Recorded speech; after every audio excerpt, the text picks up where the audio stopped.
Bakit ba tayo nagde-bloat? Kasi nga bloated tayo.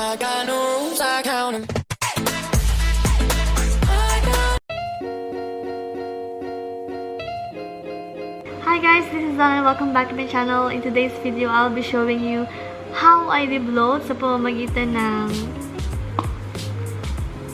tubig. Of course, hindi siya magagawa ng tubig lang. So, kailangan mo rin ng 1, 2, 3, 4 ingredients na ilalagay sa tubig. And, huwag natin patagalin pa. Mag-start na tayo. But before we start, disclaimer lang guys, ang share ko sa inyo is based on my experience and my knowledge. And hindi ako professional. But this one is super duper effective and proven na madami na nag-try. And now, I'm sharing this to you guys kasi malapit na ang summer and for sure, marami din sa inyong gustong mag-de-bloat, especially sa mga laging bloated or laging malaki yung tiyan. So, nakaka-maintain to pa magkaroon ng flat tummy, ganyan. So, this is the best. And the first ingredient that I'm gonna show you guys is mint. So, mint. Ayan. Medyo lanta na. Kailangan, so, mint. Lime. Or if walang lime sa Pinas, pwede kayong gumamit ng kalamansi. Mga 2 pieces na kalamansi, I think. Okay na. Or, pag meron kayong budget, pwede kayong bumili ng orange. Or ng, ayun, ang papongkan. So, hatiin nyo lang siya ng pabilog. Hindi pa ganito pabilog ang hati. Also, cucumber. Hatiin nyo lang din siya ng pabilog din. Cucumber. 1 piece of cucumber. 1 piece of lime. 5 to 6 pieces ng mint. Or, kung malilit yung leaves ninyo, na 6 pieces. Pag malalaki, mga 4 to 5 pieces lang. And then, of course, you also need luya, cucumber. Kailangan nyo din ng luya. But huwag nyo naman itong lalagay lahat. Okay naman. Kailangan, ganito lang. Half lang siya. Maliit lang yan. Half lang siya. And then, balatan nyo and mahiwain. So, yun lang guys. Sobrang dali. Sobrang daling gawin and super effective nito. Ito na siya, ang ilalbasan. Ayan. So, meron na kayong flat tummy water. Diba? Sa shelf. So, mayaman to sa vitamin C. What else? Natural antioxidants.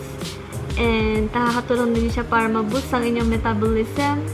So, ang gagawin nyo lang guys is sa gabi, gagawa kayo nito, right? During, or in the evening, ang paggawa. So, ako guys, preferably, sa gabi ako gumagawa nito and then, kinukonsume ko lahat the following day. So, hindi ko siya pinapatagal ng 2 araw or isang.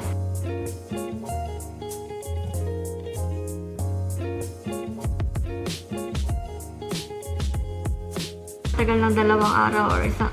Parang mahigit sa isang araw, no? Kailangan mo talaga siya i-consume the following day kasi hindi na, mag-iba na yung lasa niya and ayun. Siya nga pala guys, huwag yung susobrahan ng luya and huwag yung susobrahan ng luya and ng mint kasi kapag nasobrahan nyo, mag-iiba yung lasa parang tatapang yung lasa.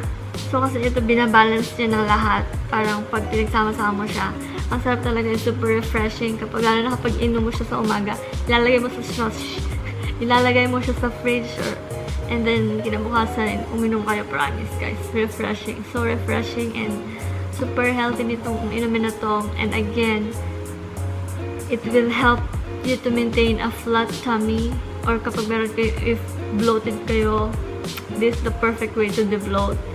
And super easy lang siyang gawin guys. What else? Ayun, supposedly recommended siyang gawin inumin every other day.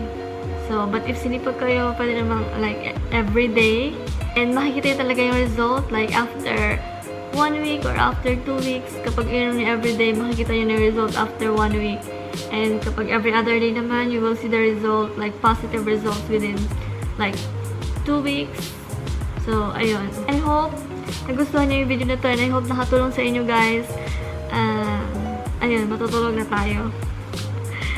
It's already 11 in the evening and maghihilamos na ako para makatulog na din. And thank you guys for watching. I hope you like it, and if you wanted to see more videos like this, I hope you subscribe to my channel, and thank you so much guys for watching. And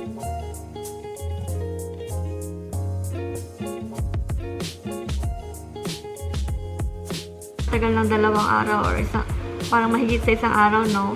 Kailangan mo talaga siya i-consume the following day kasi hindi na, mag-iba na yung lasa niya, and ayun.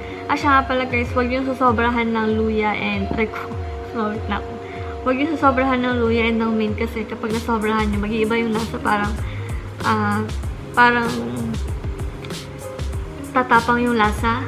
So kasi ito binabalance niya ng lahat, parang pag pinagsama-sama mo siya, ang sarap talaga, yung super refreshing. Lalo na kapag inom mo siya sa umaga, ilalagay mo siya sa fridge, and then kinabukasan, uminom kayo, promise guys. Refreshing. So refreshing and super healthy nitong inumin na to. And again, it will help you to maintain a flat tummy.